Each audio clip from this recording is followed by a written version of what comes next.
बिस्मिल्लाहिर्रहमानिर्रहीम। स्टार्ट करते हैं रॉबिन्स के चैप्टर नंबर 12 की पार्ट 6 की वीडियो को। इस पार्ट में इंशाल्लाह हम ग्लूकोज 6 फॉस्फेट डिहाइड्रोजनेज डेफिशिएंसी को डिटेल से डिस्कस करेंगे। बेसिकली होता यह है कि हमारे सेल्स के अंदर भी ऑक्सीडेंट्स बन रहे होते हैं और बाहर से भी बहुत सारे ऑक्सीडेंट्स आ रहे होते हैं। तो सेल को बहुत सारे एंडोजेनस और एक्सोजेनस ऑक्सीडेंट्स का सामना करना पड़ता है, लेकिन इन ऑक्सीडेंट्स के फितने से बचाने के लिए हमारे पास रिड्यूस्ड ग्लूटाथायोन मौजूद होती है। अब अगर कोई भी ऐसी एबनॉर्मेलिटी हो जाए कि ये रिड्यूस्ड ग्लूटाथायोन ना बन सके तो ज़ाहिर बात है ऑक्सीडेंट्स की फितने से सेल नहीं बच सकेगा और ऑक्सीडेटिव इंजरी, हिमोलिसिस, इन चीज़ों का शिकार हो जाएगा सेल। सही के बाद तो कोई भी एबनॉर्मेलिटी हो सकती है। हमने जो एबनॉर्मेलिटी पढ़नी है वो है ग्लूकोज 6 फॉस्फेट डिहाइड्रोजनेज की डेफिशिएंसी। अब ये एंजाइम नहीं होता तो रिड्यूस्ड ग्लूटाथायोन नहीं बन पाता और हम ऑक्सीडेंट्स के फितने से नहीं बच पाते। अब इससे क्या ताल्लुक है वो हम पढ़ लेते हैं। बेसिकली होता ये, अच्छा, ग्लूटाथायोन को हम लिखते हैं GSH, ये होगा ग्लूटाथायोन।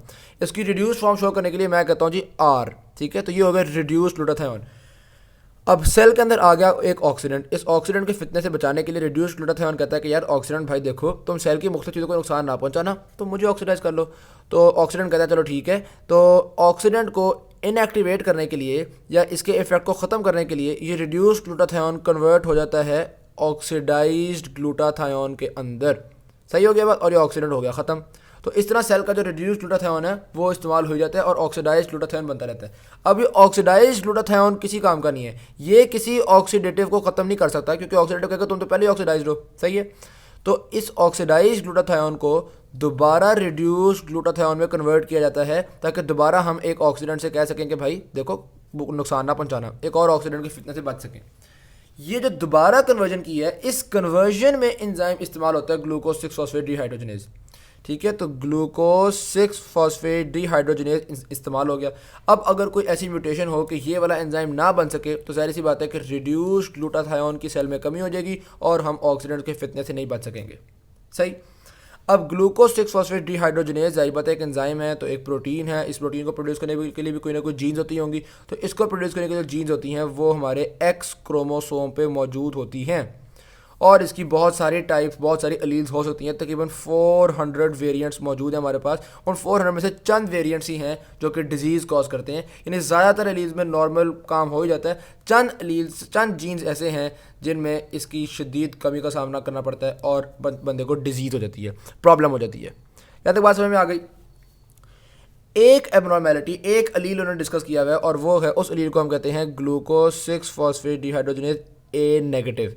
ये जो A नेगेटिव होता है ना, अगर ये वाली जीन मौजूद हो, ये वाले एलील मौजूद हो, तो ऐसा ग्लूकोज 6 फॉस्फेट डिहाइड्रोजनेज बनता है जो फंक्शन वाइज तो नॉर्मल है, काम तो बिल्कुल ठीक कर रहा है, लेकिन उसकी एज थोड़ी हो जाती है, टाइम कम हो जाता है, या आप कह लो हाफ लाइफ कम हो जाती है। तो होता पता बेसिकली क्या है। अब आपके जो आरबीसीज हैं उनकी क्या एज होती है, ऑलमोस्ट 120 डेज। आरबीसी खुद प्रोटीन बना सकते हैं? नहीं, उनके पास कौन सा सारी मशीनरी मौजूद होती है। तो आरबीसी के पैदाइश के वक्त उसके अंदर 6 फॉस्फो ये एंजाइम डाल दिया जाता है और ये फिर सब बाकी इसकी ज़िंदगी चलता रहता है, अल्टीमेटली इसकी डेथ होती है। अब अगर इस म्यूटेशन की वजह से हमारे एंजाइम की हाफ लाइफ कम हो गई तो आरबीसी बेचारा भी 50 दिनों का होगा, उसका ये जो एंजाइम है वो बहुत कम रह जाएगा। जब एंजाइम बहुत कम रह जाएगा तो ज़ाहिर सी बात है आरबीसी बेचारा वल्नरेबल हो जाएगा। आरबीसी को रेस्क्यू नहीं कर सकेंगे हम ऑक्सीडेटिव इंजरी से और आरबीसी अपनी 120 डेज़ की बजाय काफ़ी जल्दी मर जाएगा। हो सकता है 80 डेज़ का हो, उसी वक्त कोई ना कोई ऐसा ऑक्सीडेंट आए कि आरबीसी की डेथ हो जाए। तो ये जो glucose 6 phosphate dehydrogenase A negative है, इस म्यूटेशन में यंग आरबीसी बिल्कुल ठीक होंगे, ओल्ड आरबीसी की डेथ जल्दी होने, मतलब आरबीसी की लाइफ कह लो कम हो जाएगी। ओल्ड आरबीसी में एंजाइम की कमी पाई जाएगी, जबकि यंग आरबीसी बिल्कुल नॉर्मल होंगे, उनमें कोई प्रॉब्लम नहीं होगा, उनका जो एंजाइम है वो फंक्शन वाइज बिल्कुल नॉर्मल होगा। सही होगी बात। तो ये हमने बताया था 400 वेरिएंट्स होते हैं, उनमें से एक वेरिएंट जो कि इंपॉर्टेंट था उसको हमने डिस्कस कर लिया।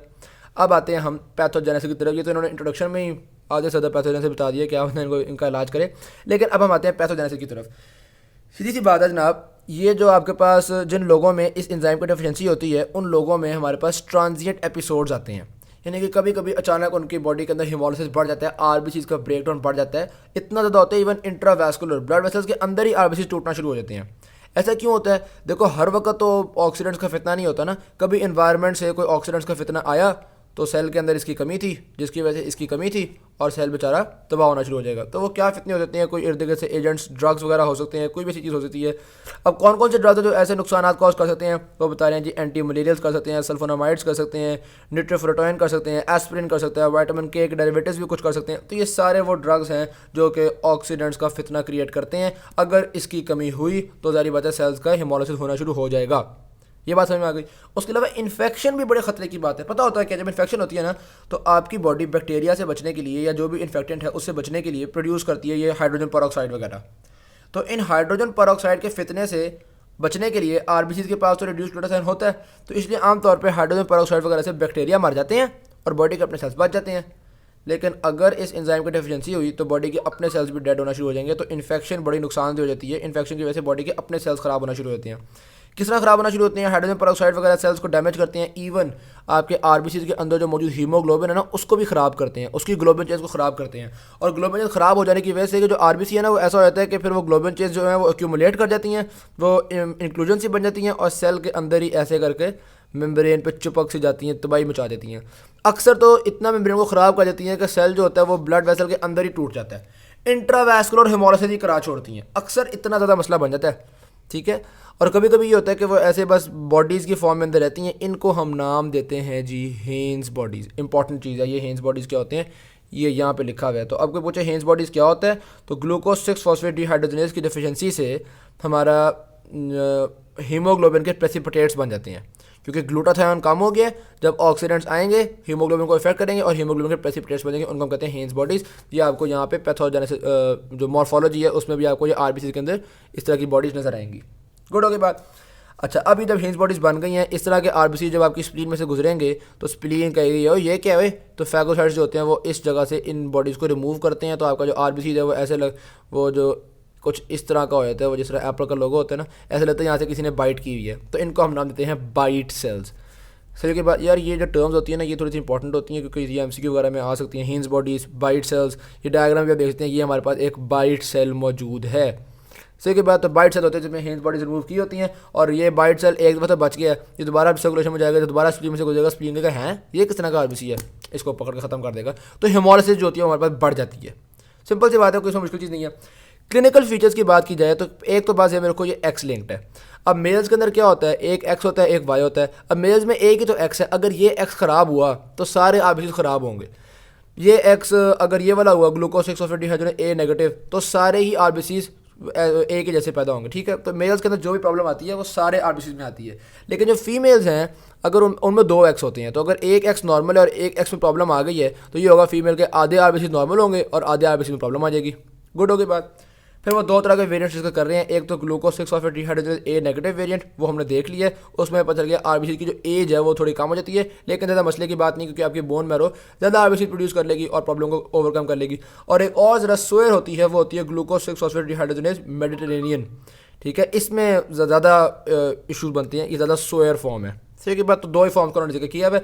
याद करने वाली बातें इसमें से बहुत कम, ये हेन्स बॉडी जेन में रखना, बाइट सेल जेन में रखना, एक्स क्रोमोसोम लिंक्ड होती है जेन में रखना, और ये जो 2 वेरिएंट्स हैं ग्लूकोज 6 फॉस्फेट डिहाइड्रोजनेज ए नेगेटिव और मेडिटेरेनियन, बस ये जेन में रखना, बाकी वजह चाहे भूल जाना। Thank you very much. Video अच्छी लगी शेयर जरूर कीजिएगा, चैनल को सब्सक्राइब कीजिएगा। अल्लाह हाफिज़।